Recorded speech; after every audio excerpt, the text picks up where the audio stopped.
धात्री वरदे नमः।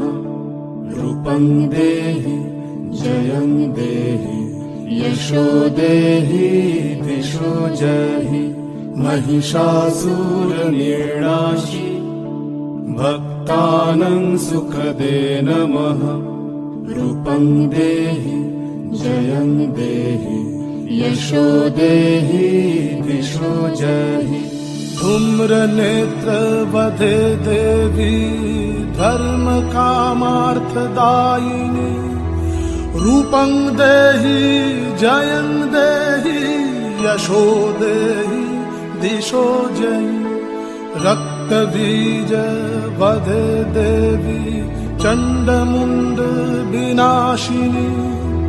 रूपं देहि जयं देहि यशो देहि दिशो जहि।